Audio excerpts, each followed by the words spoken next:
Ayaw niyo po ba sa akin bilang ako? O dahil po hindi niyo na napapasunod ang bunso niyong anak? Kasi po pansin ko, kay Aljon lang po kayo ganyan. Yung mga anak niyo pong iba, wala naman po kayong pakialam sa pamilya nila. Ni hindi ko po kayo narinig na nagalit sa iba niyo pang manugang.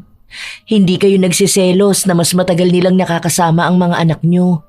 Halos 2 beses sa isang taon lang po nila kayo nakikita, pero ayos lang po sa inyo. Ang sa bunso niyo po, palagi niyong nakikita, tapos parang palagi niyong pinapamukha sa akin na magkalaban tayo sa pagmamahal niya. Hindi ko naman po siya inaagaw sa inyo. Ngayon, ikaw naman ang may drama dyan? Ay sus, bait-baitan ka pa dyan kahit na nasa loob naman ang kulubo. Hindi ako nagkakamali na kapag kayo na lang ng anak ko ang magkasama, kung ano-anong kasiraan ang sinasabi mo sa kanya tungkol sa akin. Tandaan mo ito, babae ka. Hindi mo makukuha ang anak ko. Siya pa rin ang bunso ko at dapat palagi siyang malapit sa mama niya. Noong bata yan, hindi niyan kayang nalalayo sa akin. Palagi siya umiiyak kapag wala ako sa tabi niya. Alam ko na ganun pa rin siya, pero ikaw lang ang pumipigil sa kanya para umuwi sa akin. Kaya kahit na anong ipaliwanag mo, hindi kita pakikinggan kasi buwisit kang babae. Minsan, iniisip ng mga biyanan na naaagawan na sila ng atensyon at puwang sa buhay ng kanilang mga anak sa oras na magkaroon na sila ng pamilya. At iyon ang nararamdaman ni Dolores na siyang magiging dahilan upang sumapi siya sa kadiliman na isa rin naman siya sa maghihirap. Makakawala pa kaya ang isang tao sa sarili niyang damdamin? O kasabay siyang hihilahin ng ugali niya papunta sa kadiliman? O ito anak ko, baunin mo to. Huwag kang magpapalipas ng gutom mo ha. Baka magkasakit ka pa. Ang aga mo namang nagpunta sa bahay, ma. Di ba dapat nagpapahinga ka sa inyo? 5:00 pa lang po, oh. Maaga talaga akong gumising kasi nga naisip kong magluto para naman may baunin ka. Alam mo naman na ikaw pa rin ang baby ko, di ba? Ma, hindi nyo na po kailangan gawin tong mga bagay na ganito. May asawa na po ako eh. May butihin po akong misis na nag-aasikaso sa akin. May baon na po ako dahil nagluto po siyang. Dahil mamaya kakain din ng mga bata. Kaya po dapat nagpapahinga po kayo sa bahay nyo, ha? Paano naman pala itong niluto ko para sa'yo? Ano, hindi mo na to kakainin? Siguro, mas nasasarapan ka na sa luto ng asawa mo, ano? Para sa akin ang pangit ng timpla niya eh. Kaya nga ako nagluluto dahil noong bata ka pa, paborito mong luto ko, hindi ba? Ma, paborito ko pa rin naman po ang luto nyo. Pero po kasi nag-effort din naman po ang asawa ko eh. Maaga rin po siyang gumigising para po mag-asikaso sa amin ng mga bata. Saka masarap pa rin naman po ang luto nyo at gusto ko pa rin. Ang iniisip ko lang yung kalusugan nyo. Ilang taon na po kayo oh. Sana naman magpahinga na rin kayo. Kasi kawawa naman kayo eh. Simula bata pa lang kami, wala ka na ibang ginawa kundi asikasuhin kami. Ngayon po, may asawa at anak na po kami, ha? Sige. Ipakakain ko na lang pala ito sa mga bata. Sige po, ma. Papasok na po ako. Bunsong anak si Aljon at 5 silang magkakapatid. Hindi naman nakatira sa malayo ang kanyang mga kapatid, pero siya ang malapit sa ina. At bilang bunso, siya ang paborito nito. Palagi namang nasa bahay nila si Dolores, lalo na't may dinadalaw rin siyang mga apo. Ang problema ay hindi sila nagkakasundo ng kanyang manugang. Nang araw din na yun, nasa bahay lang ni na Aljon si Dolores dahil walang pasok sa paaralan ang mga bata. 2 ang apo niya kay Aljon at maliliit pa ang mga ito. Gusto niya na sa kanya lang din ang atensyon ng mga bata, kaya gusto niya na palaging makasama ang mga apo. Ma, gusto niyo po ba ng tinapay? Bibili po sana ako sa bakery ngayon eh. Merienda po. Tinapay ang ipamimerienda mo sa mga apo ko? Opo sana ma. Gusto kasi nila yun eh. Lalo na kapag lalagyan ng itlog na palaman o kaya hotdog. Ano ba naman ang ipinapakain mo sa mga apo ko? Hindi. Ako na ang magluluto ng merienda nila. Sandali lang ha, ginataang mais ang iluluto ko. Kung alam ko lang saan ang hindi ka magluluto ng merienda nila, ginawa ko na kanina. Hindi na po, ma. Ayaw po ng mga bata ng ganyan. Hindi yan. Alam ko na kapag ang lola nila ang nagluto, gugustuhin nila yan. Baka maging paborito pa nila at hanap-hanapin. Kung gusto mong kumain ng tinapay, siya, bumili ka ng para sa'yo. Basta ako ang magluluto ng pagkain ng mga bata. Hinayaan na lamang ni Yang ang kanyang biyanan na gawin ang gusto nito. Dahil kapag kinontra niya, alam niyang lalaki lamang ang gulo. Hindi rin naman nagpapaawat si Dolores kapag may nais siyang gawin. Noong oras na para magmerienda ang mga bata, dinala ni Dolores ang niluto niyang ginataang mais sa sala kung saan naroon ang mga apo niya. Tama na muna yung paglalaro ninyo mga apo. Tara na, kumain na tayo. Umupo ka rito sa tabi ni kuya mo. Nang makita ng mga bata ang niluto niya, umayaw ang mga ito at sinabi sa kanya na hindi nila gusto ang ganong pagkain. Bakit naman? Luto ito ng lola nyo. Dapat kainin nyo to. Masarap to. Sige na, subukan nyo na. Noong bata pa ang papa nyo, ito yung madalas niyang i-request sa akin. Talagang ayaw ng mga bata. Ang gusto nila ay yung ginagawa palagi ng kanilang ina. At dahil yon ang hanap nila, binigyan ni Yang ang kanyang mga anak. Kaya bumili siya ng tinapay dahil alam na niyang hahanapin yon ng mga bata. Dahil sa ginawa niya, nakaramdam ng inis si Dolores. Pakiramdam niya ay mas mahal ng mga apo niya ang kanilang ina, kaya nagseselos siya. Nang silang dalawa na lang ni Yang ang naiwan, sa kanya ito kinausap. Dapat hindi ganun ang ginawa mo sa mga bata. Parang sinasabi mo sa kanila na huwag nilang bigyan ng pansin yung paghihirap ko para lutuan sila. Dapat pinilit mo silang kainin yun dahil yung mga anak ko nga gusto yun. Sinabi ko naman na po kasi sa inyo na ayaw nila yun. Kilala ko po ang mga anak ko, ma. Parang sinabi mong hindi ko sila kilala.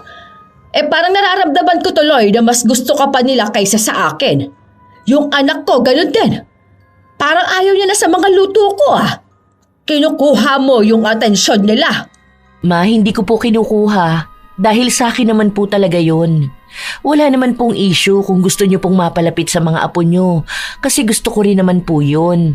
Pero sana po maintindihan nyo na iba po ako bilang ina nila. Iba rin po kayo bilang lola nila. Hindi po ibig sabihin na mas mahal nila ako hindi na po nila kayo mahal. Hay ewan ko. Paepal ka lang sa pamilyang ito Dapat wala ka na lang Kinuha mo na nga ang atensyon ng anak ko. Gusto mo sa'yo na lahat. Makauwi na nga. Bakas ang halong inis sa pagtatampo ni Dolores. Hinayaan na lamang ni Yang ang kanyang biyanan dahil alam niyang ganun talaga ang ugali nun. Inaasahan na rin niyang mamaya lang ay pag-uusapan na nila yon ng kanyang asawa. Dahil magsusumbong ito kay Aljon. Ipinamigay na lang ni Yang ang ginataang mais dahil wala namang kakain ito sa kanila. Nagtabi lang siya para sa kanyang asawa. Sa paglipas ng mga araw, palagi pa ring nakikipagkumpetensya sa kanya ang biyanan. Kapag naroon si Aljon, halos ayaw nitong magkasama silang dalawang mag-asawa. Isang araw, habang nasa hapagkainan silang pamilya, nagkwento si Aljon tungkol sa kanyang trabaho. Dapat lang awayin mo ang mga yon. Baka wala pala silang kwenta. Kung ako lang makakapunta dyan sa trabaho mo, aawayin ko talaga ang mga yon. Dapat hindi ka nila ginaganyan. Hindi naman po ganun kalala, ma.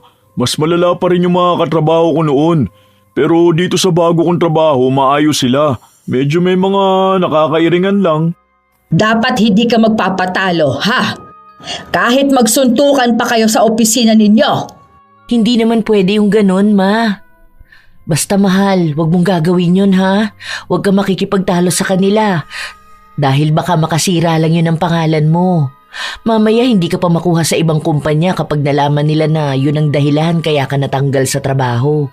Hindi ko naman talaga gagawin yun. Ayoko rin ng gulo. Mabuti naman, kasi nakakatakot din sa panahon ngayon. Baka may mag-abang pa sa'yo sa labas.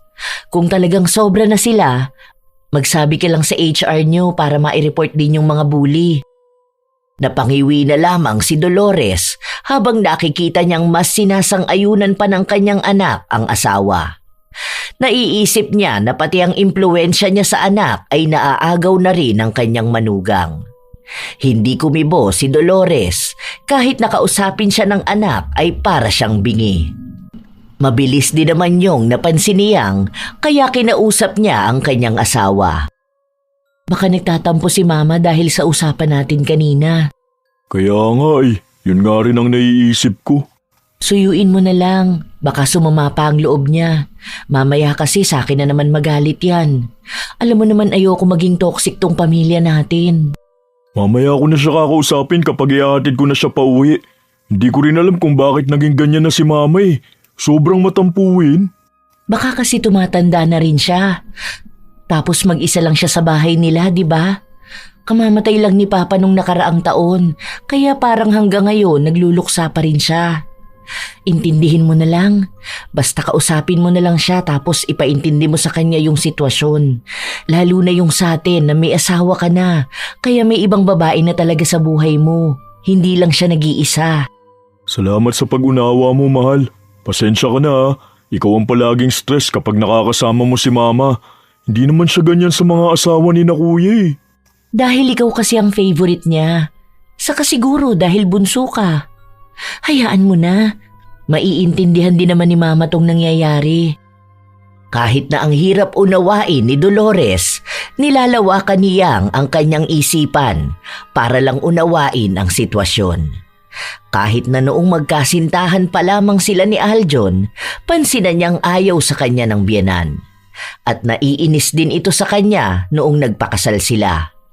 Naaalala pa niya noong sinasabi sa kanya ni Dolores na inagaw niya si Aljon at ngayon ay ilalayo na niya ito ng tuluyan. Hindi na lamang yon pinansin niyang dahil ang gusto niya lang ay maging maayos sila ng kanyang biyenan. Ilang araw pa ang nakalipas, nagpunta na naman si Dolores sa bahay ni na Aljon pero wala ang mga bata. Nasa bahay po sila, sinundo sila ni Papa kanina. Bakit ipinasama mo naman ang mga apo ko? Dapat ikaw ang sumama sa mga magulang mo, hindi yung mga bata. Ano, gusto mo na side mo lang magiging close sa mga bata, ha? Hindi naman po sa ganon, Ma. Isang beses lang naman po yun sa isang buwan. Minsan nga po ang tagal pa ulit bago dumalaw doon ng mga bata. Mas madalas niyo po silang kasama. Saka po, gusto ko na close sila sa pamilya ko at sa inyo po. Wala naman pong awayan dito, Ma. Sus! Gusto mo lang siguro na may kakampi ka. O tapos ano na susunod? Pati yung anak ko magiging close na sa mama mo, ha? Tapos ano na ako sa buhay ng anak ko? Ma, alam ko po na may problema lang po kayo kaya po ganyan kayo mag-isip. Pero gusto ko lang pong sabihin sa inyo, wala rin naman pong problema kung magiging malapit ang asawa ko sa mama ko dahil tanggap at mahal din naman po siya. Kita mo na? Ayan, ganyan talaga ang plano mo. Ang ilayo sa akin ang anak ko. Ay, naku talaga. Sa oras na malaman kung mas mahal na niya ang pamilya mo, magwawala talaga ako. Dapat nga mas mahal ako ng anak ko kaysa sa'yo. Akong nagduwal sa kanya. Ako rin ang nagpalaki sa kanya. Mas matagal niya akong nakilala kaysa nakasama mo siya. Naku, hindi ko naman po inaagaw ang asawa ko. Kahit naman po kanino kayo magtanong, normal naman po na mahal ng mag-asawa ang pamilya na binuo nila kaysa sa pamilyang kinalakihan nila. Ngayon sinasabi mo na dapat itakwil na ako ng anak ko, ha? Walang hiya ka! Ay, hindi po, Ma. Puro ganyan na lang. Makakarating to sa anak ko. Itong kabastosan mo sa akin. Umalis din agad si Dolores matapos niya yung sabihin. Hindi na nagsumbong pa siyang sa kanyang asawa dahil ayaw niyang dagdagan pa ang sakit ng ulo nito sa kanyang trabaho. hanggang sa dumating ang isang gabi kung saan nanatili si Dolores sa bahay ng kanyang anak. Doon siya makikitulog sa kabilang kwarto lang. O sige na, mag-good night na kayo kay Lola. O JJ, yung paa mo, hugasan mo agad bago ka humiga sa kama nyo ha. Baka bukas niyan marumi yan sa pinyo. Kapapalit lang ng mama nyo. Good night mga apo ko. Sweet dreams. Sige na mahal, pasok na ako sa kwarto. Ang sakit kasi ng likod ko eh. Sige, sunod na ako. Hilutin na lang kita. Ikaw ma, okay ka na ba sa kwarto mo? May kumot ka naman po ron? O bakit? Hindi ka ba matutulog kasama ako? Noong bata ka pa ganoon ang gusto mo. Nakikipag-unahan ka pa nga sa mga kuya mo. Nung bata pa po ako yun ma. Iba na po ngayon, may asawa na ako. Hindi mo na ba ako mahal? Ano ka ba naman ma? Siyempre po mahal kita kasi ikaw ang nanay ko eh. Ikaw ang unang babaeng minahal ko. Pero ngayon po, sana maintindihan nyo na iba na ang sitwasyon nating lahat. Kahit naman po ang mga anak namin, minsan nga nakikipag-unahan sila kung sino ang makakatabi ng mama nila. Pero alam po namin na kapag tumanda na sila at nagkaroon na ng kanya-kanyang pamilya, iba na po magiging sitwasyon. Ganun po ang gusto kong malaman nyo rin. Ewan ko. Basta ang alam ko lang, sa sobrang pagmamahal mo dyan sa asawa mo, nakakalimutan mo na ako. Siya na lang palagi ang gusto mong makasama. Yung luto niya ang palagi mong hinahanap. Pati mga anak niyo, siya ang gusto. Sige na, matutulog na akong mag-isa sa higaan. Dati naman nung hindi mo pa yan nakikilala hindi ka naman ganyan. Sa sama ng ugali ng babae na yan, akala niya makukuha niya lahat. Huwag ka na pong magtampo ma. Mahal po kita. Huwag kang mag-alala, hindi po yun magbabago. Kahit na anong paliwanag ni Aljon, kita pa rin ang tampo ng kanyang ina. Mabuti na lamang ay maunawain ng kanyang asawa, kaya kahit na ganon ang ugali ng kanyang ina, hindi naging dahilan ng kanilang awayan. Pero ayaw naman ni Aljon na palagi na lang uunawa si Yang. Kaya kahit na sumasama ang loob ng ina, siya na mismo ang kumakausap dito. Isang beses pa, anibersaryo ng mag-asawa, wala ang mga bata dahil pumasyal muna sa mga magulang ni Yang. Silang dalawa lang ang naiwan sa bahay at paalis na sana sila nang dumating si Dolores. Oh, bakit bihis na bihis naman kayo? Saan tayo pupunta? Hindi ba lang ako nakapaghanda? Nasaan ang mga bata? Nasa kabila ang mga bata ma. Lalabas kami niyang kasi anniversary namin ngayon. Ganun ba? Pwede bang hintayin niyo ako? Magbibihis lang ako. Pasensya ka na po ma, pero hindi ka po kasama eh. Hayaan niyo, uuwihan ko na lang kayo ng pagkain. Kaming dalawa muna sana. Hindi na po kasi kami nakakapag-date ng kami lang talagang dalawa eh. Madalas kasi nakasama namin ang mga bata. I-date mo ang asawa mo. Tapos ako hindi mo malang inaaya kung bain sa labas. Niyaya naman kita nung nakaraan ma. Di ba po kumain tayo nun bago ka umuwi? Sa lugawan lang yun Tapos yung asawa mo ilalabas mo yan sa mamahaling kainan. Unfair naman sa akin kapag ganun. Bakit kapag siya, okay lang na maglabas ka ng malaking pera. Hindi naman po kami kakain sa mamahaling restaurant pa. Sa coffee shop lang kami. Magkakape lang naman pala kayo tapos ayaw mo akong isama. Sige, ayos lang. Diyan ka na lang sa asawa mo. Sana, sumaya kayo na lumabas nang hindi man lang akong inaalala. Hindi na nakahabol ng salita si Aljon dahil agad na ring umalis ang kanyang ina. Nakonsensya naman si Yang, kaya sinabi niya sa asawa na sunduin na lang nila ang kanyang ina para kumain sila sa labas. Pero ang sabi lang sa kanya ni Aljon, pwede naman silang lumabas ng ina sa susunod. Dahil ang araw na yon ay espesyal na para lamang dapat sa kanila. Kaya mas pinili ni Aljon ang kanyang asawa. Masaya silang dalawa. Dahil kahit na paano ay nakapagpahinga rin si Yang sa mga bata.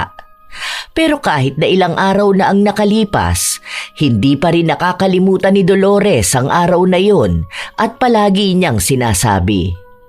Lalo na kapag silang dalawa lang niyang ang nasa bahay. Ma, gusto niyo po bang magkape? Titimplahan ko po kayo. Tignan mo, kapag ako magkakape, yung 3-in-1 lang ang ipaiinom mo sa akin. Samantalang ikaw, nililibre ka ng anak ko doon sa tig 200 na kape. Yun po ba ang gusto niyo, Ma? Mag-order na lang po ako. Hindi na, ayoko. Wala akong gana. Oh, ano yan? May bago kang relo? Ah, opo. Regalo po sa akin ni Aljon. Bakit ikaw diregaluhan niya ng ganyan tapos ako wala? Hindi naman pwede yung ganyan. Sasabihan ko na lang po siya. Bigay niya po to nung anniversary po namin. Ikaw, ang dami mo nang nakukuha sa anak ko. Kaya mo ba siya pinakasalan dahil sa galante siyang mamigay, ha? Hindi naman po ako materialistic na tao, Ma. Hindi ko naman po hinihiling kay Aljon tong mga binibigay niya sa akin eh. Kapag nga po gumagasto siya para sa akin, sinasabihan ko siya na wag na niyang gawin. Sa halip, ipambili na lang ng pagkain namin. Dapat, kapag meron tayo, meron din ako. Kung anong ibibigay niya sa'yo. Masigit dapat ang sa akin dahil ako ang ina. Siguro, nilalason mo ang utak ng anak ko. Para sasabihin mo sa kanya na wag niya akong bibigyan. Yung ugali mo talaga ano? Ma, wala po akong sinasabing ganyan sa asawa ko. Wag mo nga akong tatawaging mama dahil hindi kita anak. Pinakasalan ka lang ng anak ko pero hindi mo pa nakukuha ang loob ko kaya hindi pa kita tinatanggap. Okay, sige po Dolores. Kakausapin ko na lang po ang anak nyo para naman po ibigay sa inyo yung mga gusto nyo at wag na po akong bibigyan ng kahit na ano. Ang bastos po para tawagin ako Dolores! Hindi ko naman po kayo maintindihan. Ayaw nyo pong tawagin kayong mama. Pero ayaw nyo rin po ng pangalan nyo. Lahat na lang po ng gagawin ko palaging mali para sa inyo. Dahil maling-mali ka para sa anak ko. Isa lang ang ibig sabihin nito. Ayoko sa'yo! Ayaw niyo po ba sa akin bilang ako? O dahil po hindi niyo na napapasunod ang bunso niyong anak? Kasi po pansin ko, kay Aljon lang po kayo ganyan. Yung mga anak niyo pong iba, wala naman po kayong pakialam sa pamilya nila. Ni hindi ko po kayo narinig na nagalit sa iba niyo pang manugang. Hindi kayo nagsiselos na mas matagal nilang nakakasama ang mga anak niyo. Halos 2 beses sa isang taon lang po nila kayo nakikita, pero ayos lang po sa inyo. Ang sa bunso niyo po, palagi niyong nakikita, tapos parang palagi niyong pinapamukha sa akin na magkalaban tayo sa pagmamahal niya. Hindi ko naman po siya inaagaw sa inyo. Ngayon, ikaw naman ang may drama dyan? Ay sus, bait-baitan ka pa dyan kahit na nasa loob naman ang kulubo. Hindi ako nagkakamali na kapag kayo na lang ng anak ko ang magkasama, kung ano-anong kasiraan ang sinasabi mo sa kanya tungkol sa akin. Tandaan mo ito, babae ka. Hindi mo makukuha ang anak ko. Siya pa rin ang bunso ko at dapat palagi siyang malapit sa mama niya. Noong bata yan, hindi niyan kayang nalalayo sa akin. Palagi siya umiiyak kapag wala ako sa tabi niya. Alam ko na ganun pa rin siya, pero ikaw lang ang pumipigil sa kanya para umuwi sa akin. Kaya kahit na anong ipaliwanag mo, hindi kita pakikinggan. Kasi buwisit kang babae. Nagsiselos lang po kasi kayo. Ay aba, sadya talagang magsiselos ako. Inaagaw mo ba naman ang lahat sa akin eh? Ang anak ko at ang mga apo ko. Ilang beses ko po bang dapat sabihin sa inyo na hindi ko po sila inaagaw? Kasal po ako sa asawa ko, kahit po tingnan nyo sa Biblia yon, na iniiwan po talaga ng lalaki ang mga magulang niya para sumama sa asawa niya. Huwag mo akong gamitan ng mga ganyan ha. Sa ulado ko ang nakasulat sa Biblia. Akala mo talagang makadiyos ka, no? Kung totoong alam mo ang laman ng Biblia, dapat alam mo rin kung paano wag mangaagaw ng pagmamahal ng isang anak sa kanyang magulang. Ikaw ang pangit na impluwensya sa anak ko at sa mga apo ko. Masaya na sana kung wala ka lang. Masakit para kay Yang na marinig ang mga salita na yon, lalo pat apektado rin ang kanyang pamilya. Kung tutuusin, kaya niyang impluwensyahan ang kanyang asawa na layuan na si Dolores para hindi na ito makagulo sa kanila. Pero ayaw yun ni Yang. Iniisip niya rin kasi ang kalagayan ng matanda lalo pat mag-isa na lang ito sa buhay. Pero kung malaki na talaga ang magiging epekto ng ugali nito sa kanilang pamilya, baka oras na nga para magkaroon na siya ng desisyon para iwasan si Dolores. Ilang linggo pa ang lumipas, palagi pa ring maraming sinasabi si Dolores tungkol sa kanyang manugang, maging ang pamamaraan ng pagpapalaki sa mga bata. Nang umuwi si Aljon, naabutan niyang naroon pa rin ang kanyang ina habang kausap ang mga bata. Dapat si Lola lang ang love nyo, ha? Hindi nyo dapat love ang mama nyo. Kasi, sa totoo lang, si Lola lang ang love ni Papa nyo. Kaso, nakikiepal sa pamilya natin yung mama ninyo. Ma, ano po yung tinuturo niyo sa mga bata? Nasaan po ba siyang? Ay, ewan ko kung saan nagpunta yung babae na yon. Baka sa lalaki niya. Sumagot ang bata na pumunta lang daw sa kapitbahay dahil may kinuha siyang gamit sa kusina. Oh, ayun naman pala. Wag mo sa akin hanapin ang asawa mo. Pumasok na muna kayo sa kwarto niyo. Ligpitin niyo yung mga gamit niyo at dalhin niyo sa loob. Bakit mo naman pinapapasok ang mga bata?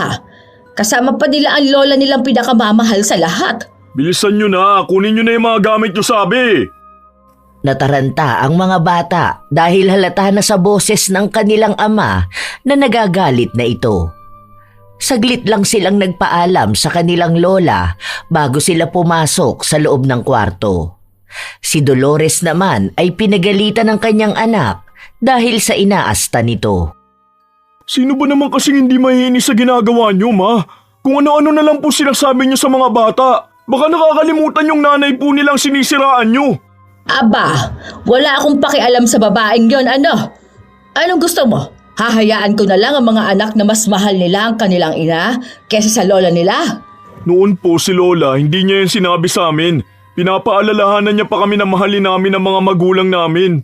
Uy, ayun naman pala. Bakit hindi mo gawin? Dapat kaya mong mahalin ang magulang mo.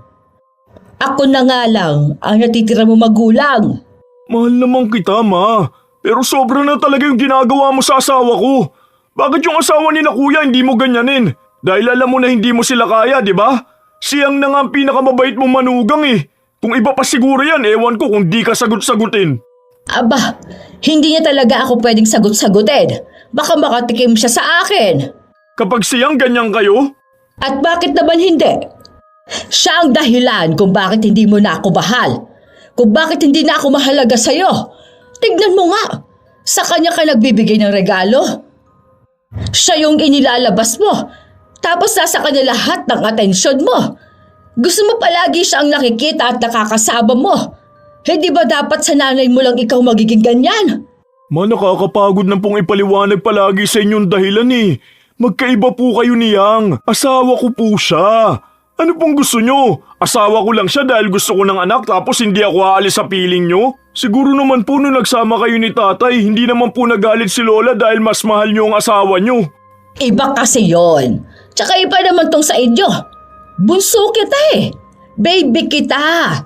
Ma, 27 years old na ako. Huwag nyo na ako i-baby. Opo, inaamin ko naman na ako talaga ang baby nyo noon. Isa pa ako pa rin naman po yung bunso nyo na mahal kayo eh. Pero sana naman po matanggap nyo na may pamilya na ako. Sa kakaganito nyo baka tuluyan talaga ako mawala sa inyo eh. Kapag nagkaroon ng problema sa pamilya namin, kahit na ayaw ko, aalis talaga kami. Ilalayo ko ang mga bata lalo na ang asawa ko. Hindi mo ba nakikita na nagsiselos ako? Hindi mo po dapat yan maramdaman, ma. Kung nakikita nyo lang din po kung paano ko kayong mahalin. Di ko naman po kayo pinababayaan, di ba? Basta huwag nyo na lang pong apihin ang asawa ko. Kawawa siya eh. Kahit na maayos naman sana ang pagpapaliwanag ni Aljon, hindi pa rin ito maintindihan ng kanyang ina. Mas lalo itong nagtampo sa kanya hanggang sa halos 1 linggo na itong hindi nagpupunta sa bahay nila. Dahil sa ganoong asta ng matanda, siyang na ang nag-aalala. Mahal, puntahan mo na kaya si Mama. Mamaya kung ano na nangyari sa kanya. Okay lang siya. Nakapagtanong na ako kay Kuya Lloyd. Nagpabigay kasi ako ng grocery. Bakit kasi hindi pa ikaw ang nagbigay sa kanya? Para sana makausap mo siya. Ano naman pag-uusapan namin ni Mama? Paulit-ulit lang naman siya sa sasabihin niya. Hayaan na lang muna natin. Baka nawiwili kapag sinusuyo eh. Nag-aalala kasi talaga ako sa kanya eh. Alam mo yun, matanda na kasi siya. Saka baka makasama pa sa kalusugan niya yung palaging nagtatampo. Yun din naman ang iniisip ko. Kaso si Mama naman yung walang pakialam. Palagi kasi siya nagsiselo sa'yo eh. Ang liit na bagay lang naman. Kapag kasama kita ayaw niya kasi gusto niya siya lagi ang kasama ko. Pati nga mga bata pinagseselusan niya na eh. Wala sa hulog si Mama. Baka nga kasi dahil feeling niya wala nang nagmamahal sa kanya. Palagi ko naman pinapadama sa kanya. Palagi ko rin sinasabi. Bakit kapag sina kuya okay lang lahat tapos sa akin hindi? Gets ko naman na hindi siya naging ready na magkaroon ako ng asawa. Pero sana naman tanggapin na niya. Hindi naman kasi ako mawawala sa kanya eh. Intindihin mo na lang ha. Ikaw na lang ang humingi ng tawad sa kanya. Bukas kausapin mo na siya. Kawawa naman kasi talaga. Hayaan mo, hindi naman ako nagmamadali na matanggap niya agad. Basta ginagawa ko ang lahat para maging maayos kami. Balang araw, makikita niya rin yun. Sana nga. Kasi ako yung nahihirapan. Parang gusto niya akong pumili sa inyong dalawa na dapat hindi namang ginagawa. Gusto ko rin naman na maayos na pamilya. Kaso sa sobrang matampuhin at selosa niya, mas madalas ko pa siyang suyuin kaysa sayo. Dahil sa sinabi ni Yang, humingi na lamang ng tawad si Aljon kung sakali man na may nasabi siyang nakasakit sa kalooban ng ina. Naging maayos ulit sila pero hindi pa rin naging maayos si Dolores sa kanyang manugang. Minsan pa ay inuunahan niya ito sa pagluluto dahil gusto ni Dolores na ang luto niya lang ang gugustuhin ng kanyang anak, katulad na lamang noong bata pa ito. Pati ang kanyang mga apo, gusto niyang sa kanya lang palagi ang atensyon. Kapag lumalapit sa kanilang ina, gumagawa siya ng eksena para sa kanya na lang tutuon hanggang sa isang gabi. Habang sabay-sabay silang kumakain, nabanggit ni Yang ang tungkol sa kanyang pamilya. Oo nga pala, nakapag-file na ako ng leave para dyan. 3 days tayo sa Baguio, di ba? Bakit sasama pa kayo? Pamilya lang naman niyang ang pupunta doon. Kasi po ma, pamilya ko po sila. Asawa at mga anak ko po. Saka baka po magtaka ang pamilya ko kapag ako lang po mag-isa. Baka isipin pa nilang nagbubuhay dalaga naman po ako. Mamaya mapalapit pa ang loob ng mga bata sa mga kamag-anak mo. Wala naman pong problema dun, ma. Lolo't lola naman po nila makakasama ng mga bata. Tapos yung mga tito at tita nila, may mga close din sila mga pinsan. Aba, ano yan? Magiging masaya kayo nang wala ako. Di ba dapat tayo rin may mga banding? Meron naman tayo, ma. Halos araw-araw pa nga po eh. Ito minsan lang. Saka kapag umuwi si na kuya, di ba? Nagbabanding din tayo. Kung gusto niyo po, pwede naman po kayong sumama. Wala naman po yung problema sa pamilya ko. Parang ipinapakita nyo ngayon sa akin na doon kayo magiging masaya eh. Ano? Tapos ako, araw-araw ninyong nakakasama, hindi nyo man lang nakikitaan ng halaga. Nakakatampo yung mga ganyang ginagawa ninyo. Hindi nyo nalang kasi sabihin sa akin kung doon kayo mas masaya. Ma, malamang pamilya rin po namin yun. Dahil pamilya yun ang asawa ko eh. Kita mo na, may iba ka ng pamilya. Siguro, mama na rin ang tawag mo sa nanay niyang asawa mo. Kasi yun naman po ang dapat. Tapos hinahayaan yung mga apo ko na tawagin nilang lolo't lola yon. Dapat ako lang ang lola nila. Paano kung mas mapamahal ang mga bata doon, ha? Paano naman ako? Ito na naman tayo eh. Simpleng bagay na naman kung saan-saan na naman mapupunta. Tapos magtatampo na naman kayo sa akin na kesyo kung sino-sino ang inuuna ko. Minsan na nga lang to eh. Anong minsan dyan? 3 araw na kayo lang ang nagkakasama, tapos masasaya pa kayo. Kaya nga po sinasama kayo kung gusto nyo. Hindi na. Sige na, kayo na lang ang magpakasaya doon. Total, yun naman ang gusto ninyong pamilya, hindi ba? Sige na, kalimutan nyo na lang ako. Uuwi na ako. Hindi pa sila tapos kumain pero umalis na rin kaagad si Dolores. Hindi na siya pinigilan ng anak dahil baka kapag nagtuloy-tuloy ang usapan nila, magkakaroon na naman ng awayan. Dapat masaya lang ang magiging usapan nila dahil gusto ni Aljon na igala ang kanilang mga anak. Yun pa naman ang unang beses na makakapunta ng Baguio ang mga bata. Nang matapos na silang kumain, nasa kusina lang ang mag-asawa. Tinutulungan ni Aljon si Yang na magligpit. Mahal, huwag na lang kaya tayong sumama. Sabihin ko na lang kay mama na may gagawin kasi tayo. Hindi na, nakapagpaalam na ako sa trabaho eh. Kayo na lang ng mama mo ang lumabas. Isama mo mga bata. Ayoko, anong gagawin ko? Iiwan kita? Hindi na. Nagsabi na tayo kay mama na pupunta tayo. Naghihintay sila sa atin tapos yung mga kapatid mo alam nila na makakasama tayo. Paano naman si mama mo? Tumuloy man tayo o hindi, magtatampo pa rin yun. Lalo na lahat ng bagay nakikitaan niya ng tampo.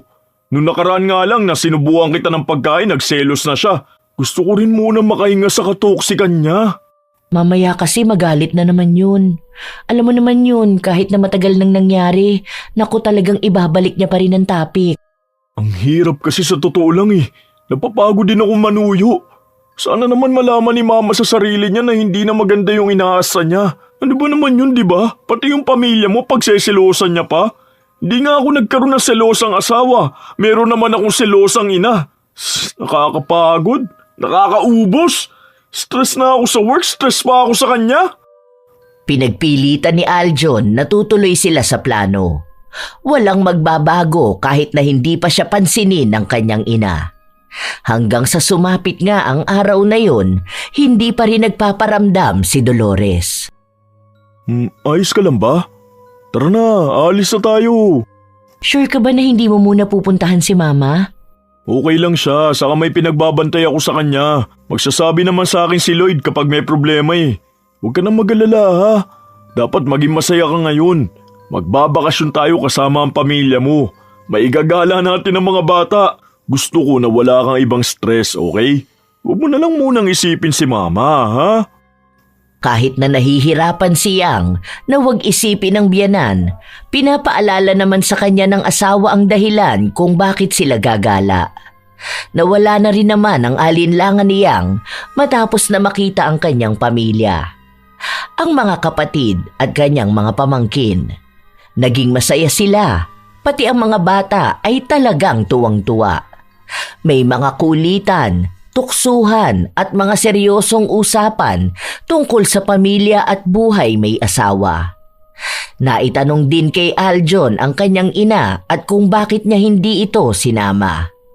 Nagsinungaling na lamang siya at sinabi na hindi mahilig sa mga gala ang kanyang ina dahil mas gugustuhin pa nitong magpahinga na lang sa bahay. Alam ni Aljon na kung sakali mang kasama ang kanyang ina, panigurado na hindi rin sila magiging masaya. Dahil gugustuhin lang ni Dolores na sa kanya ang atensyon ng anak at dapat pabayaan niya ang kanyang asawa. Pangalawang gabi nila sa tinutuluyan nilang bahay sa Baguio, ginising ng panganay nilang anak si Yang at nagpapasama ito na magbanyo. Nang pabalik na sila sa kwarto, napainda si Yang ng sakit para bang may naapakan siyang matalim na bagay. Patingkayad siyang naglakad papunta sa kwarto at doon niya lang tiningnan kung ano ang natapakan niya. Mahal, gumising ka nga saglit. Ano nangyari? Pwede bang patanggal tong bubog sa paa ko? Maliit lang eh. Pero ang sakit kapag inaapak ko. Hindi ko kasi matanggal. Sandali, tutukan mo na ilaw. Saan ka ba nabubog? Ang sabi ko naman sa'yo magsuot ka ng tsinelas kapag lalabas ka, di ba? Ang hirap tanggalin. May tsani ka ba dyan? Yung may dulo sana para matanggal natin. O kaya nail cutter. Hirap na hirap si Aljon tanggalin ang maliit na bubog sa paa ng kanyang asawa. Inabot sila ng ilang oras bago yun natanggal. Kinabukasan, maagang nagising si Aljon para linisan ang daan kung saan nabubog ang kanyang asawa. Pero pagtayo pa lang ni Yang, nakaramdam na naman siya ng sakit sa kanyang talampakan. Aw, meron pa rin talaga. Parang maliit lang eh. Ay, ang sakit. Ano ba naman yan? Tara na sa ospital para maipatanggal natin yan. Baka naman may nabasag na salamin tapos yung maliliit na bubog yun ang hindi nalinis. Tara na, baka maging delikado pa yan. Bago sila magpatuloy sa susunod nilang gagalaan, nagpunta ang dalawa sa ospital. Maraming nakuhang bubog sa talampakan ni Yang. Maliliit, kaya hindi masyadong nakikita. Ilang oras pa ang hinintay nila bago sila lumabas. Dahil hindi masyadong makalakad si Yang, hindi sila masyadong gumala. Madalas na nakaupo lang siya. Kaya yung dalawang bata kasama ng mga lolo't lola nila. Okay ka lang ba talaga? Gusto mo bang magpahinga na lang muna? Huwag na kaya tayong gumala. Kumikirot kasi. Baka dahil sa pagtanggal kanina ng mga bubog. Ang sakit eh. Hindi ko alam kung may naiwan pa ba dahil kapag umaapak ako may bumabaon pa. Ang sabi, nalinis naman na. Patingin nga ako. Nang silipin ni Aljon ang talampakan ng asawa, napansin niya na may mga bubog ulit. Maliliit nga lang ito at hindi napapansin. Dahil sa nangyari, bumalik sila sa ospital. Nangangamba si Aljon na baka magkaroon ng impeksyon ng asawa dahil nga sa bubog, lalo na kapag nagtagal ito. Nang masigurado na malinis na nga ang talampakan ni Yang, bumalik na rin sila sa bahay na tinutuluyan nila. Hinayaan na lamang nila ang mga bata na kasama ang pamilya ni Yang. Nang bilang na lang din ang oras, nakaramdam naman ng mas malalang sakit si Yang. Mahal! Mahal, ano nangyari sa'yo? Parang nahihiwa ang talampakan ko. Sobrang sakit. Patingin nga ako. Bakit malaking bubog naman tong lumalabas sa paa mo? Sandali, kukuha ako ng alkohol. May napakan ka ba ulit? Hindi pa naman ako tumatayo. Sobrang sakit. Naiyak na lamang si Yang matapos nahugutin ng kanyang asawa ang bubog. Dalawa yun, malaki at sa magkabila niya pang paa. Awang-awa naman si Aljon, lalo pat nakikita niyang hirap na hirap ang kanyang asawa. Nang makabalik na ang pamilya ni Yang, sinabi ni Aljon ang nangyari kaya pinag-iingat nila ang lahat na tingnan ang dinaraanan nila dahil hindi alam kung saan ba galing ang bubog. Ang sabi naman ng may-ari ng bahay, wala naman daw nabasag doon at bago sila patuluyin ay sinigurado nilang malinis at ligtas ang lugar. Ang nakapagtataka talaga ay kung paanong malaking bubog na ang nakita sa talampakan ni Yang. Kung sa ospital pa lang, nakita na nilang wala na ang maliliit na bubog. Hanggang sa makauwi sila sa kanilang bahay, walang nagbago kay Yang. Malaking epekto nun sa kanya dahil hindi na siya makakilos pa sa bahay nila. Hindi niya maasikaso ang mga bata at ang kanyang asawa. Doon na muling umiksena si Dolores. Diba? Ang sabi ko naman sa'yo, nak. Hindi mo talaga kaya nang wala ako. Mabuti na lang malapit lang ang bahay ko, kaya makakapunta ako rito. Tara na, kumain na tayo. Kain ka na mahal para lumakas ka. Sa susunod, ipapacheck up ulit kita ha.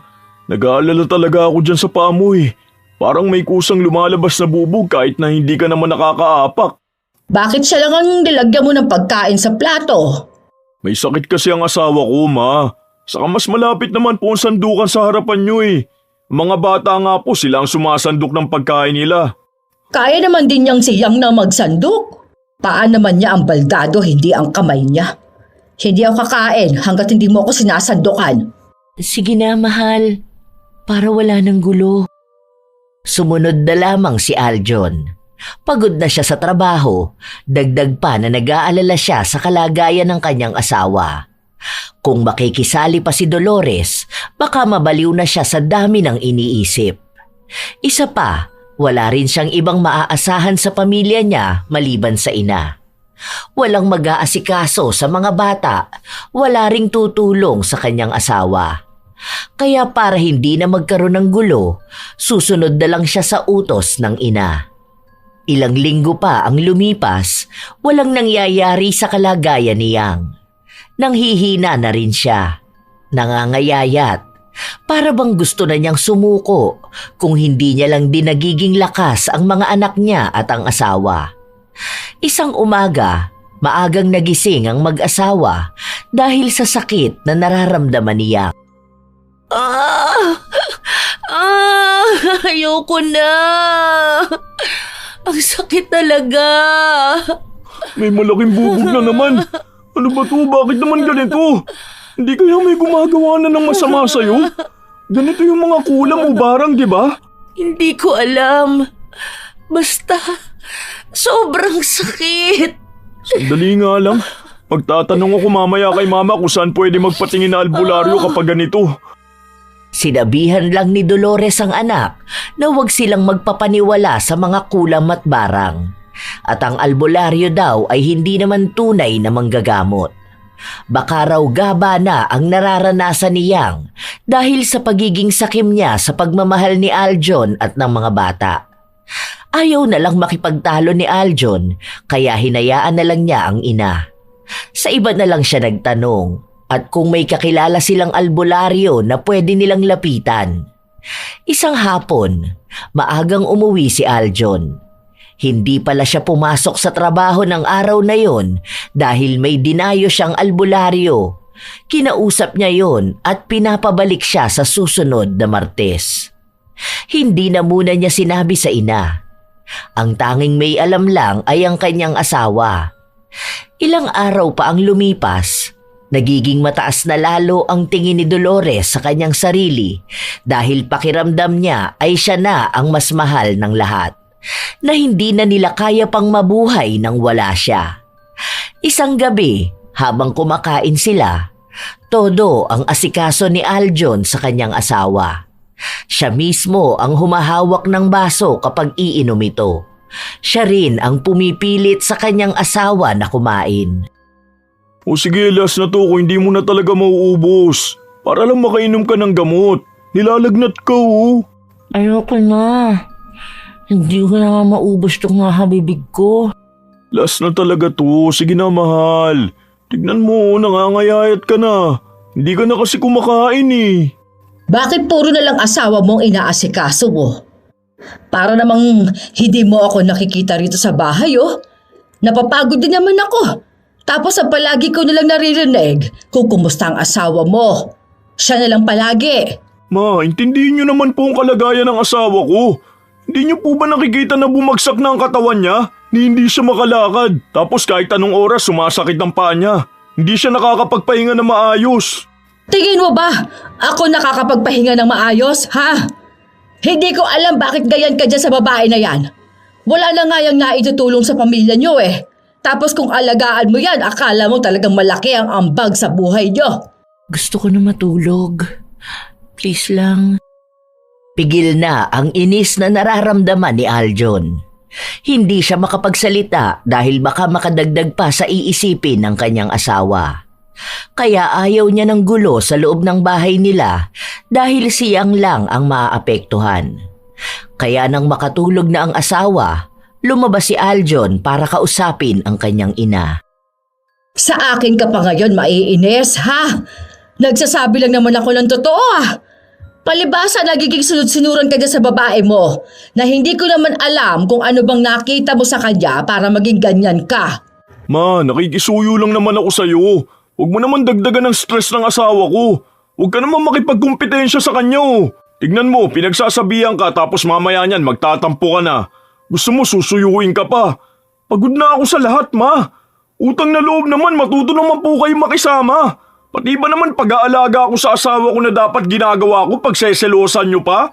Ano po bang gusto nyo? Hayaan ko na lang ang asawa ko? Bakit nagagalit ka sa akin? Talagang kakampihan mo pa ang asawa mo? Ano ba? Intindihin mo naman yung sinasabi ko. Naiinis na ako eh. Sa susunod na linggo lilipat na talaga kami ng bahay. Tingin mo ba, kaya ng pamilya mo na wala ako? Sino mag-aasikaso sa mga bata, ha? Hindi naman kaya ng asawa mo. Sarili nga niya hindi niya maasikaso. Pwede naman akong kumuha ng kasambahay. Di naman mahirap yun dahil magbabayad naman ako. Kaya naman ng mga bata ang sarili nila. Di naman yan mga sanggol na talagang alagain Tinuruan na namin sila na asikasuhin ang sarili nila. Basta may pagkain sila, ayos na yun. O kaya naman yung gawin ng kasambahay na kukunin ko Para at least mas payapa ang buhay namin. Mas makakapagpahinga na maayos ang asawa ko.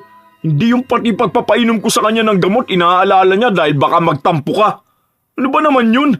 Simpleng bagay para sa asawa ko kailangan ka pang pumasok sa eksena. Siguro, yan ang sinabi sa'yo ng asawa mo Mas mahalaga talaga sa'yo ang opinyon niya kesa opinyon ko. Walang sinabi ang asawa ko dahil hindi niya alam tong desisyon ko to. Ako mismo nag-isip nito para to sa pamilya ko. Baka kapag malayo na kami at hindi mo na ako nakakausap, baka dun mo mapagtanto na hindi tama yung pag-uugali mo. Tingin mo ba tama din yung lalayo ka sa akin? Ma, ilang taon na kami nagtitiis ng asawa ko dun sa pagiging selosa at matampuhin mo. Parang ayaw mo na nga rin akong kausapin ng asawa ko Hindi mo ako pag-aari, ma. Anak mo ko, naiintindihan ko po yun. Pero hindi ibig sabihin na ikaw na may hawak ng buhay ko. Huwag kang magtampo, huwag kang magselos kapag minamahal ko ang asawa ko. Dapat nga po matuwa ka pa dahil napalaki mo ako na maayos Yun lang po ang sasabihin ko. Hindi na naghintay pa ng sagot mula sa kanyang ina si Aljon dahil alam niyang magpapaawa lang ito o di kaya'y kukonsensyahin siya dahil mahal niya ang asawa niya kaysa sa kanyang ina. Hindi pa rin kasi nawawala ang inis ni Dolores dahil kahit na wala nang naitutulong sa pamilya siyang, mahal siya ng lahat. Kahit ang mga bata na sa tuwing uuwi ng bahay, palaging hinahanap ang kanilang ina. Inaasikaso rin at tinutulungan. Ang mga ganoong klase ng atensyon ang ikinaseselos niya, na ang gusto niya sa kanya lang mapupunta ang lahat. Nang sumapit na ang araw ng Martes, maagang umalis ang mag-asawa. Wala ang mga bata dahil nasa paaralan. Hindi rin alam ni Dolores na aalis sila. Basta nakasarado lang ang pinto ng kanilang bahay. Sigurado ka ba rito, mahal? Parang nakakatakot yung lugar niya. Oo, sigurado na ako. Kailangan mo to, ha? Kasi sa totoo lang, nagtataka talaga ako dyan sa bubog na lumalabas sa katawan mo Sa totoo lang, hindi yan normal. Nakausap ko na rin naman siya. Kaya tiwala lang ha, para gumaling at umayos ka na. Hindi sanay siyang na lumapit sa albularyo. Ito ang unang beses na ginawa niya ito dahil mapilit din ang kanyang asawa. Habang isinasagawa ng albularyo ang orasyon, nakakaramdam ng sobrang sakit sa kanyang paasiyang. Napapasigaw siya at halos mapatid na ang kanyang hininga. Nakakapit lang siya sa asawa niyang pinipilit siyang pakalmahin. Habang nag-oorasyon ang albularyo, kitang-kita nila kung paanong kusang malaglag mula sa paa niyang ang mga bubog. Mula sa maliliit hanggang sa palaki ng palaki. Awang-awa si Aljon sa nakikita niyang kalagayan ng asawa. Pero kailangan itong tiisin niyang para maging maayos siya. May katagalan din ang nangyaring paggamot sa kanya ng albularyo. Kasabay na tumigil ang orasyon sa pagtigil din ng paglaglag ng mga bubog. Sakit. Kunting tiis na lang, mahal ha. Kaya mo yan. Para gumaling ka na. Tinapalan ng dahon ang talampakan niyang at doon sinabi ng albularyo na tapos na. Pero may mga kailangan pa silang gawin sa mga susunod na araw. Katulad na lamang ng pag-aalay. Tinanda ang lahat yon ni Aljon. Sinabi rin sa kanya ng albularyo na namatay na ang mambabarang na gumawa ng ritual kay Yang. Paano naman po yung nagpabarang sa asawa ko? Malalaman po ba natin? Ang sagot sa kanya ng albularyo ay pwede pa rin nilang malaman base sa magiging reaksyon ng katawan ng nagpabarang. Maaaring makakaranas ito ng katulad na sakit. Maaaring hindi gaanong apektado pero meron pa ring epekto. Hindi rin kasi sigurado ng albularyo kung ano ang naging kasunduan nila ng mambabarang.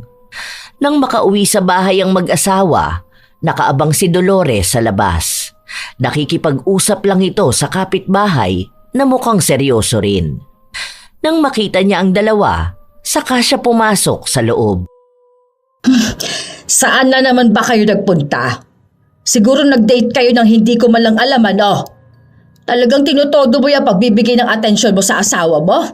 Tapos kapag ako ang nangihingi ng atensyon, halos ipagmakaawa ako pa.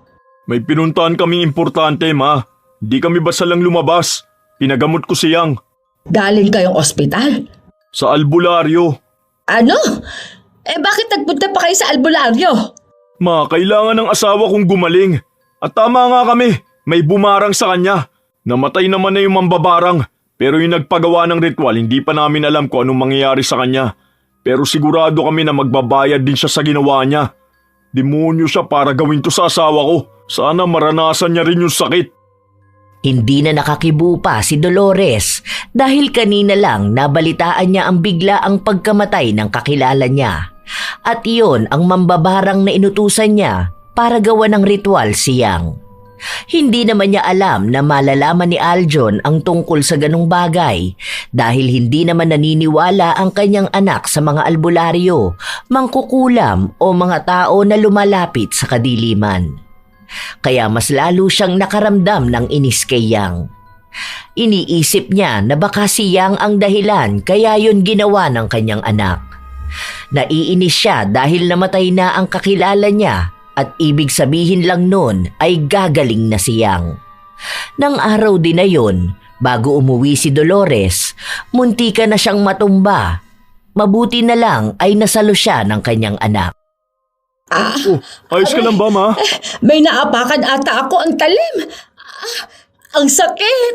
Kawawalis ko lang, wala naman ako nakikitang iba. Tingin nga ng paa niyo. Wala naman po ah. Wala rin naman kayong sugat. Sinubukan ni Dolores tumayo pero kada hakbang niya ay may masakit sa kanyang paa. Para bang may nakabaon pero hindi nakikita. Kaya ang iniisip niya ay dulot na rin ng kanyang katandaan. Pero nang manggaling sila sa ospital, wala namang nakita. Wala namang problema ang buto niya sa paa. Dahil hirap na siyang maglakad, nagpasya muna si Aljon na sa bahay na lamang muna nila titira ang ina. Pero ayaw ni Dolores na maging baldado kaya pinipilit niya ang sarili. Habang tumatagal na hindi siya nakakalakad, si Yang naman ay gumagaling. May sugat pa rin sa paa si Yang, pero kahit na paano ay nakakalakad na siya. Nagagawa na ulit niyang asikasuhin ang pamilya niya. Isang hapon, nasa sala silang lahat nang umuwi si Aljon. May dala itong gamot para sa ina at sa asawa. Pinalitan niya rin ang gasa na nasa paa ni Yang. Siya mismo ang naglinis at pansin niyang gumagaling na ito. Wala na ring bakas na may naiwan pang bubog. Kapag sa asawa mo, inaalala mo ang paa niya. Kaya naman niya maglakad. Tapos ako, wala man lang pag-aalala. Bibilhan mo lang ako ng gamot? Wala naman pong sugat ang paa niyo, ma. Okay naman po kayo ah. Ang problema lang po kapag naglalakad kamo kayo parang may tumutusok sa paa niyo. Ang asawa ko po may sugat siya na dapat linisin at gamutin. Dapat alagaan mo rin ako. Unahin mo ako. Kahit na nagtatampo si Dolores, hindi siya pinansin ng anak. Nang matapos na niyang asikasuhin ng asawa, inalalayan na niya ito papasok sa kwarto. Nais pa sana ni Yang na magluto pero si Aljon na ang nagpresenta. Matapos nito, inalalayan naman niya ang ina papasok sa kwarto nito. Anak, samahan mo ko. Hindi ako makatulog dahil ang sama ng pakiramdam ko. Paiinumin na lang kita ng gamot, ma. Pwede mo naman akong tawagan mamaya kapag kailangan mo ng tulong eh. Sus, uunahin mo lang ang asawa mo eh. Sa kanya ka lang nag-aalala. Parehas po ako nag-aalala sa inyo. Pero may isang bagay lang po ako napagtanto, ma. Ang sabi ng albularyo, pwedeng maranasan ng taong nagpabarang sa asawa ko ang parehong sakit. Ang ibig bang sabihin nun, ikaw ang gumawa? Ha? Hindi ko yun gagawin, ano? Ano naman yung alam ko sa mga kulam at barang na ganyan? Baka sinungaling yung albularyo. Napansin ko lang kasi, di ba kaibigan nyo yung namatay noong nakaraan? Yung inaasar nila noon na alagad ng kadiliman? Namatay siya nung araw na nagpa-albularyo kami. Tapos kasunod nun, sumakit na rin ang paa mo. Ewan ko, ha? Matanda na yon, kaya mamamatay na talaga yon. Huwag mo kong idamay sa mga ganyan-ganyan. Wala akong alam dyan. Sana nga po, ma. Kasi hindi ko na po alam ang magiging tingin ko sa inyo sa oras na malaman kung kayo ang dahilan ng paghihirap ng asawa ko. At hindi ko po alam kung anong mangyayari sa inyo kapag pinagpatuloy nyo pa rin yung ugali nyong ganyan. Mahal ko po kayo dahil kayo ang ina ko. Huwag na lang sana umabot sa puntong kasusuklaman ko kayo ng sobra dahil sa pag-uugali nyo. Ramdam ni Dolores na may galit na talaga ang kanyang anak. Pero sa halip na isipin na dahil sa kanya yon, siyang pa rin ang sinisisi niya kung bakit nababawasan ang pagmamahal ng kanyang anak.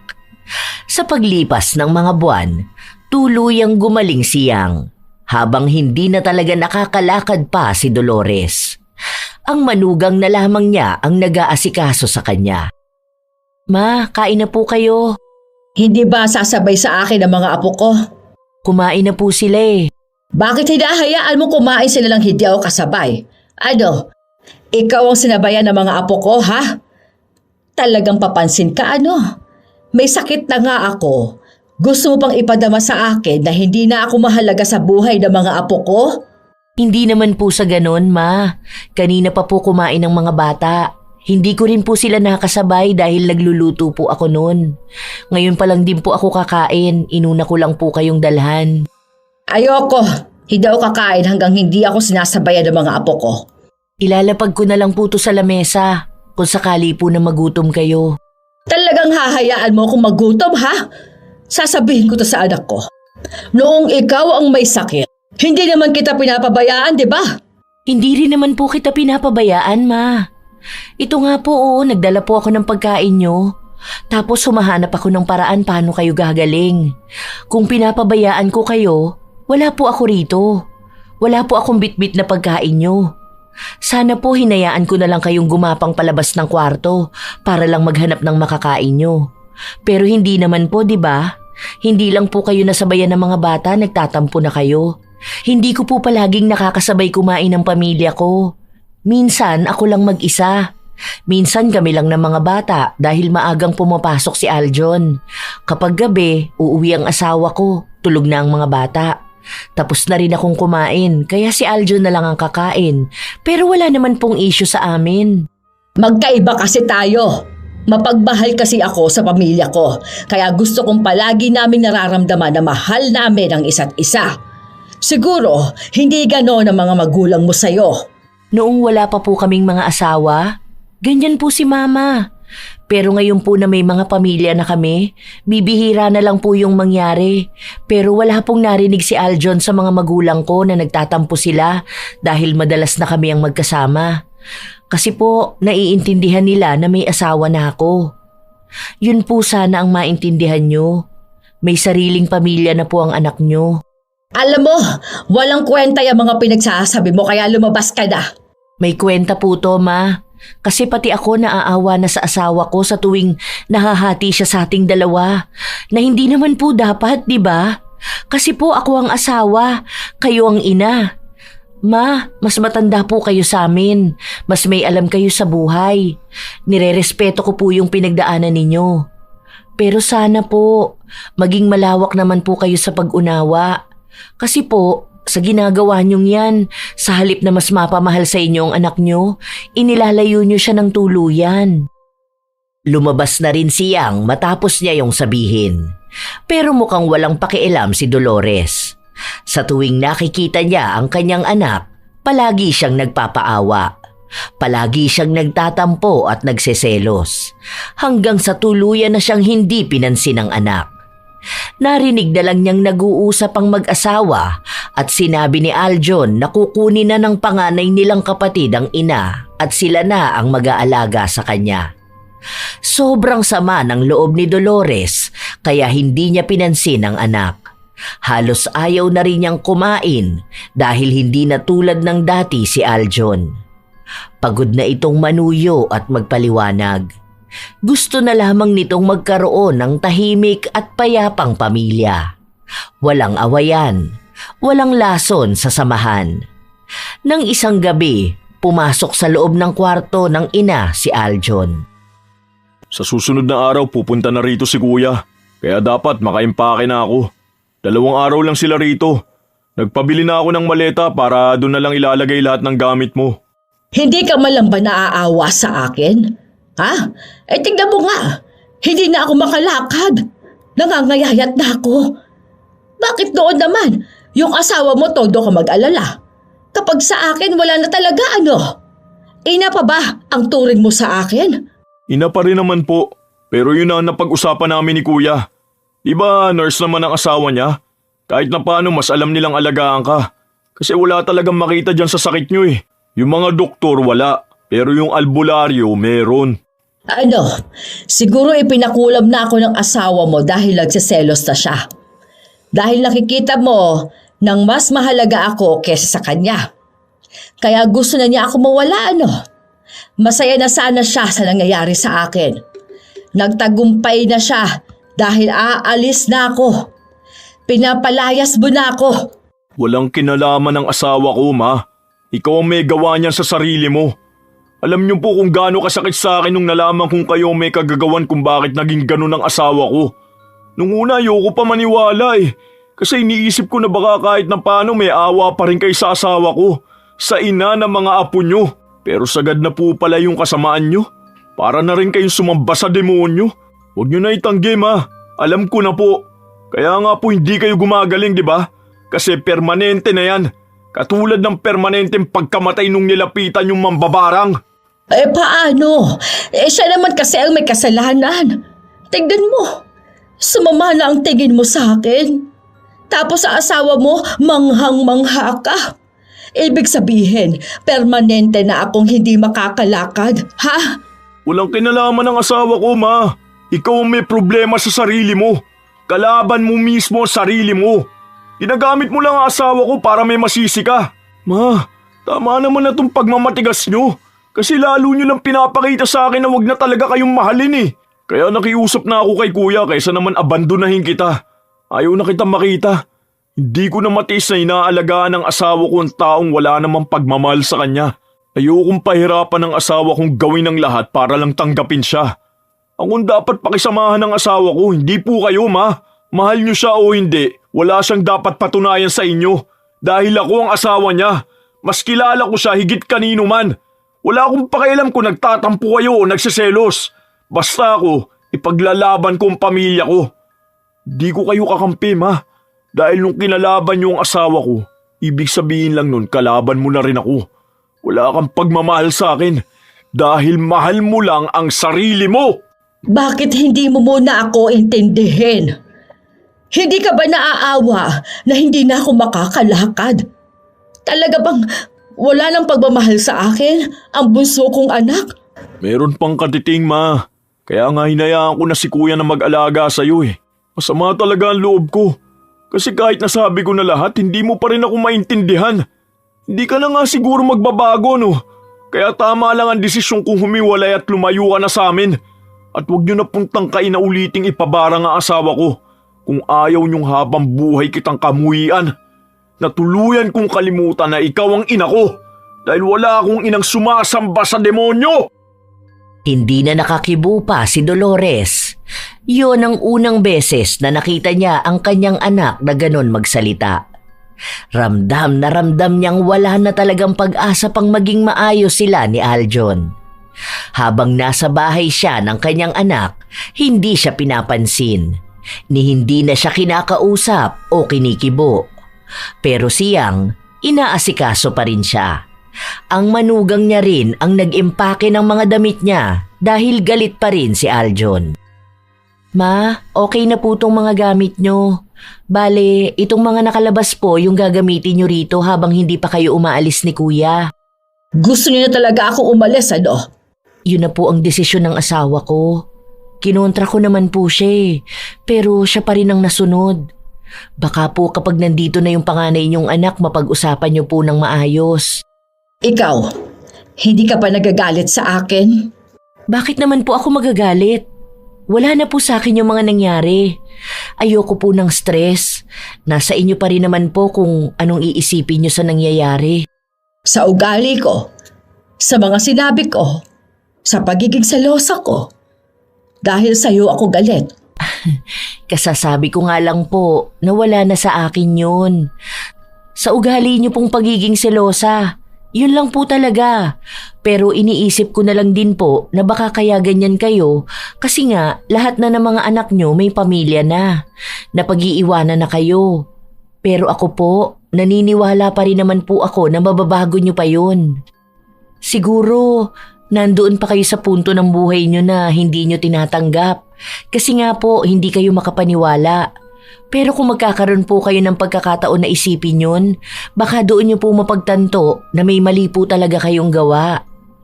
Hindi na kumibo pa si Dolores. Inalala niya ang mga sinabi sa kanya ni Yang at doon niya unti-unting napagtanto sa kanyang sarili ang sinabi rin ni Aljon.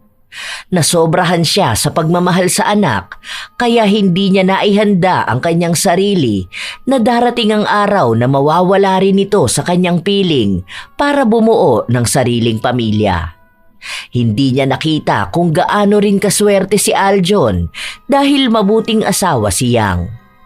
Kaso, huli na ang lahat dahil mukhang galit na talaga sa kanya ang anak. Nang dumating na ang panganay niyang anak, handa na si Dolores na sumama pero gusto niyang makausap ang kanyang anak. Si Yang ang unang pumasok sa kwarto niya para mag-abot ng pagkain. Anak, pwede ba kitang makausap? Gusto ko sanang makita si Aljon. Andyan ba siya? Ay, opo ma. Wait lang ha, lapag ko lang to. Tatawagin ko po siya. Nang tawagin ni Yang ang kanyang asawa, sinamahan niya ito sa loob ng kwarto kung nasaan si Dolores. Mga anak, pasensya na kayo sa akin ha. Sorry Aljon kung dumagdag pa ako sa problema mo. Sorry din Yang kung isa pa ako sa iniisip mo. Pasensya na kayo sa ugali ko. Tama nga kayo na palaging sarili ko na lang ang iniisip ko. Huwag kayo mag-alala. Hindi ko ito sinasabi para hindi ako umalis. Sasama pa rin naman ako sa kuya mo, Aljon. Sinasabi ko lang ito dahil ayokong umalis na may sama kayo ng loob sa akin. Gusto ko pa rin kayong makasama paminsan-minsan. Sa ngayon, tama nga na bigyan muna natin ng panahon ang isa't isa para maghilom din yung sugat na dala ko sa inyong mag-asawa. Patawarin ninyo ako, mga anak ko. Para sa akin ma, gusto ko po na makita kayong nasa maayos, lalo na po sa ugali nyo. Hindi nyo na po kailangan magselos dahil kahit hindi po namin na ipapahalata masyado, mahalaga ka po. Mahal ka po namin. Mahal ka po ng mga apo mo. Ay, salamat talaga sa iyo, anak ko. Alam ko namang mabuti kang asawa at ina. Kaya natutuwa ako at masaya ako na ikaw ang nakatuluyan ng anak ko. Aljon, hayaan mo. Hindi man sa ngayon, pero maghihintay ako ng kapatawaran mo. Totoo ito. Dahil mahal na mahal ko kayo. Sobra. Hindi na nakapagsalita si Aljon. Niyakap na lamang niya ang kanyang ina at iyon na ang isang paraan para sabihin niyang pinapatawad na niya ito at mahal na mahal niya. Bago sumama si Dolores sa kanyang anak, nagkaroon muna sila ng masayang salo-salo. May mga tawanan at masaya lang.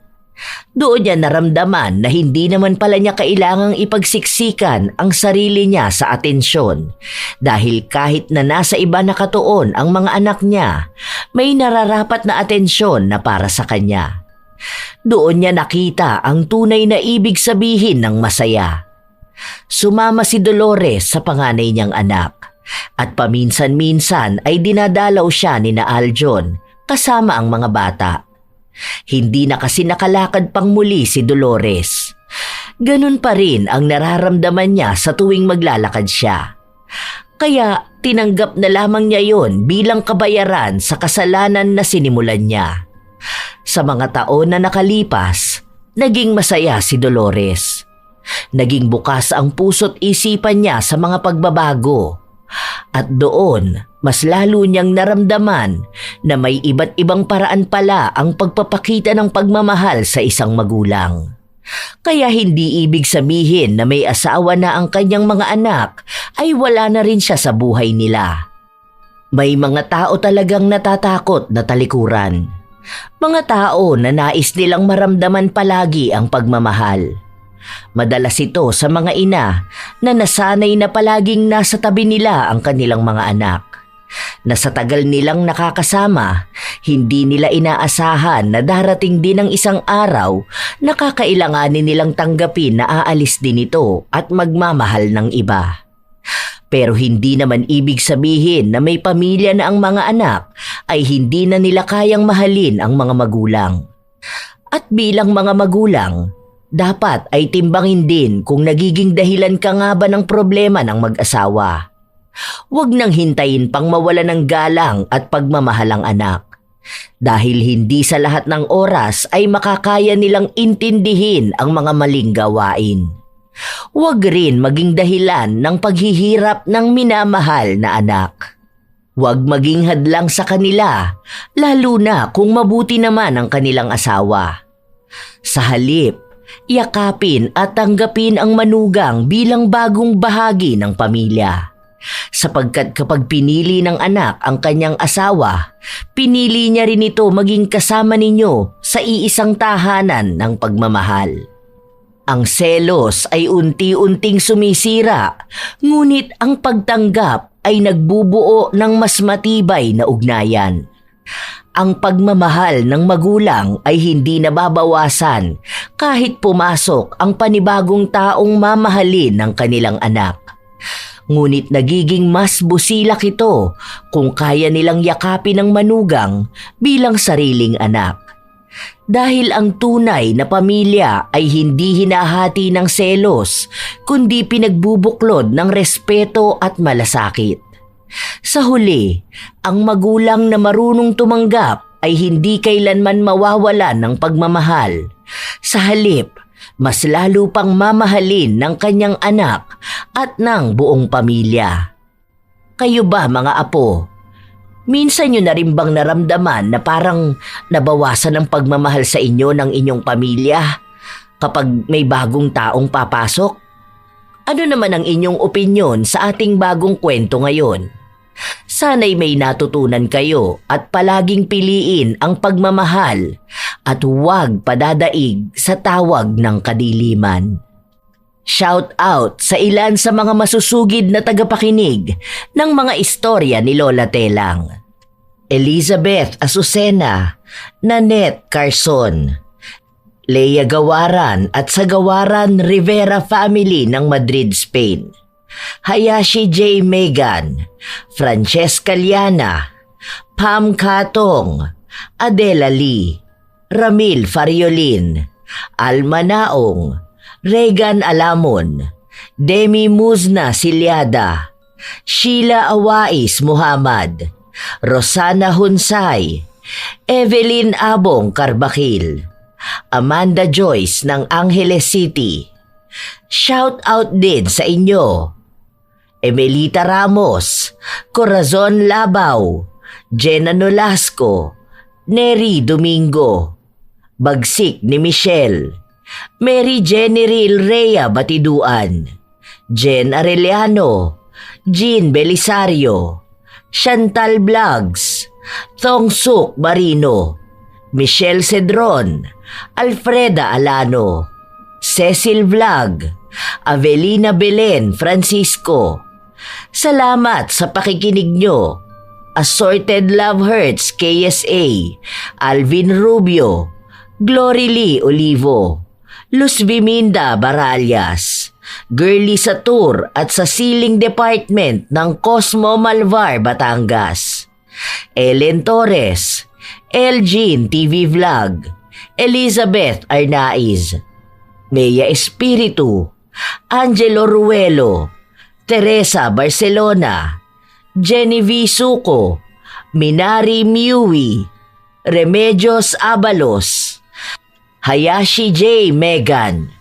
Shout out sa inyo, Naneth Rosal, Roxanne Gaudicos, It's Me Chrissy ng Pangasinan, Jehovah Jeric, Sonia S., Marisa Villanueva, Rosemary Casonete, Chris Gel Mamado, Luna Luna, Mirna Alfaro, Cola Lona, Lena Lopez Echano, Belen Baladhay, Kimberly Española, Cel Sabarasona at Sabarasona family.